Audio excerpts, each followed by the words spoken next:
want to begin with this. You know, we've seen what we saw last year, and you know, the statistics were the homicide rate. And then it seems to have started off to be a very violent year so far. What do you blame this on? Well, we had a good summer initiative. We took off 450 individuals who were involved in violent crime, et cetera, and took over 200 guns off the street. What we have to do now is make sure they stay there, and that they're convicted and they serve the sentences they were given. We had good conversation with the legislature in terms of making changes about mandatory minimum sentences. But let's face it, we have some people we have to send a message to. Carrot and stick approach says, if you want to get out of the game, we want to help you. Changing your life means saving your life. However, if you continue to use gun violence in our community, in our city, we want to say to you that gun crime equals jail time. And we have individuals who've made violence kind of like career, and they become a career criminal. So we have to send a message that we are looking at it from a holistic standpoint of helping those who want to get out of the game, but there are those who made the decision they're going to be a hardened criminal. The street cred, the image, all that's important to them. So we're going to send a message. That's not acceptable. We're still talking about less than 5% of the population engaged in that kind of activity. Yeah, but you know what happens is you hear this, Yeah. and it's covered by the media with a microscope, and you know, you see what happened to this young man last night who got shot in the head at a party. The police can't really do much about that. But when you're focusing on these sorts of crimes, are you looking at randomness? That's a portion of that, or is it a lot of, or is this drug violence? We're looking at trending. We're looking at if this is connected to previous histories. What's been the history of the area, geographical area, hotspots, for example, those areas we've identified. When we talk about the 5 zip codes, we're talking about those hotspot areas where traditional violence has taken place. We're looking at the players. We're looking at those folk who are interconnected. Have we seen their names before? Do we know who they are? Do we know who they're connected to in the larger scheme of things? And is this part of a conglomerate gang or threat group that's been working in tandem? But again, lastly, it just comes down to a matter of this whole sexiness of violence in our society. We glorify it to a certain extent, and people buy into that notion. I want my name out there. They walk around with information about crimes they committed. They brag about it on social media. So we know for a fact that there's a certain amount of prestige or street credit, as they call it, that goes along with that. And we're sending a message in a modern society and in civil society, that's not acceptable. It's not okay to fire random shots into a house at a Sweet 16 party. By the way, there's a lot of parental responsibility that goes along with that too, whereas you use social media to invite the world comes to your door. But I think by and large, we're still talking about 5% of the population who we really have an opportunity here in Indy to send a message to, strong message to. Unlike other places I've worked, we've had an opportunity to turn it around and we kind of missed it. But here, we're right on the cusp of change. We had a great summer initiative. We're going to increase our numbers by hiring an additional 50 police officers right now.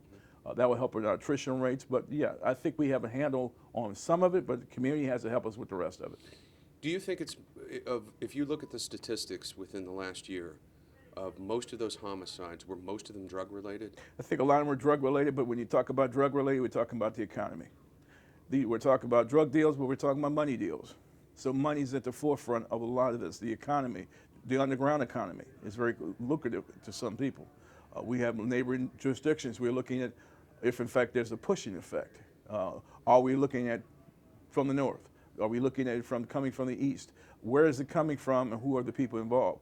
That's where our federal partners come in. That's where the state police, as you heard recently, we hit a major seizure, had $198,000, about 4, 5, 6 kilos of drugs, several cars, and 48 people. So we know that we have people working in tandem across the country in some cases. But we have to be clear about the message here. Indy's not the place you can do business. Yeah, but I think there is that and correct me if I'm wrong, is that there that perception, is it out there that perception that this is an easy market to do business in? I think they think that, but until they actually come here and see the hardworking men and women in this department and the state. I've not seen the type of regional cooperation with federal, state, and local partners coming together here. We uncovered the counterfeiting ring working with the Secret Service, for example. A major counterfeiting ring, over $250,000 was confiscated. So yeah, we have people who think we're the crossroads of America means we can transgress road, drop a few dollars, or commit a few robberies, hit a lick or two, as they call it on the street, and move forward, we're sending a message, well, you're going to stay a lot longer than you anticipated. We're going to put you in jail. You have lots of challenges running a police department, but what do you kind of consider right now the utmost challenge that your department is facing when it comes to fighting crime? I think right now we restructured in the department. I've put some new people in place to kind of help us streamline, be more efficient, identify folk who have the abilities to understand how crime is actually committed, not just the symptoms of, but actually the root causes. But as any department will tell you, we're looking at resources. But we're no different than the rest of the country. We're fortunate we're not laying off police. We're starting to hire, but the process is so slow and arduous. We want to make sure we hire the right people and be able to retain them. So we need additional bodies. Is it tough to keep your morale going when you're facing all these murders and people are working these long hours? And I mean, what is that? That's a challenge. It has to be. Well, we solemnly swore to faithfully and diligently, without partiality or prejudice, to uphold the Constitution of the United States, State of Indiana, and to serve as a police officer to the best of your ability. We live up to that oath. The oath takes you, and we have men and women. We just honored 150 this past week, or last week rather, who went beyond the call, put themselves in harm's way, giving them bravery, honor them for their courageous acts of saving citizens. We have a great department who's really vested in making sure this place is safe. Again, they do the work of 3,000, and they love to come to work. We do big events, large events, whether it be that, and at the same time maintaining our vigilance in the community.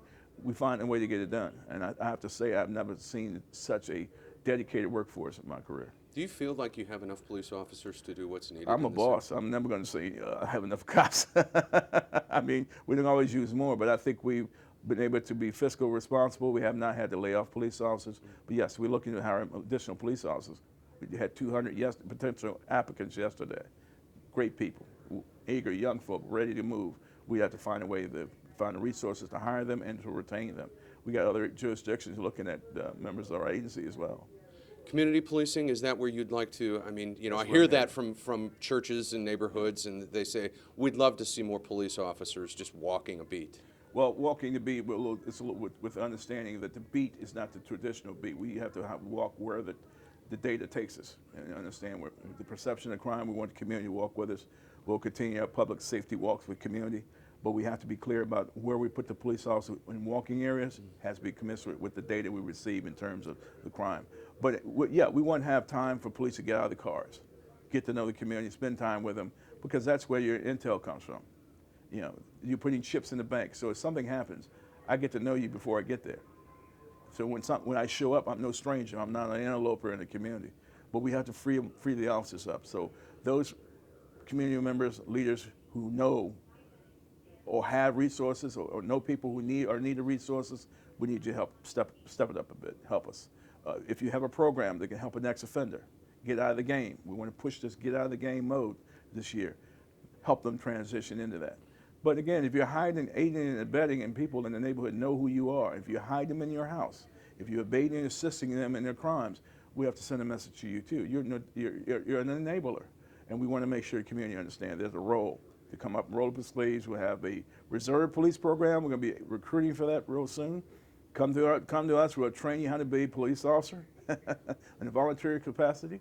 We're looking for people that can do that, but we also want people to walk with us in the neighborhoods. We want to do our safety walks and make sure neighborhoods are safe. I want to touch on this. You said it's the community's responsibility also to help us out, because we can't be everywhere. Absolutely. How can they do that? Well, they reach out to us. You can contact us at let me give you a phone number. Yeah. 439-2319. 439-2319. Be able to come out, spend some time with us. Let's do some talking and listening tours. Let's have some community conversation. Director Riggs and I have talked about doing this for some time. We're going to do it this year. I want to ask you also about this pizza delivery shooting. That got a lot of attention, and rightfully so. Yes. What's the status right now of that? We got some information. We're chasing down some leads. I know I can't give too much away, but I am deeply disturbed by that. The community has a right to be concerned by that. Here's a man trying to feed his family, but it speaks to the desperation in our society. Who robs a guy for 15, 20 bucks in a pizza? Really, have we gotten that desperate? Is the economy that bad, really, that you're willing to risk someone's life, including your own, for a pizza and a few bucks? Yeah. Good.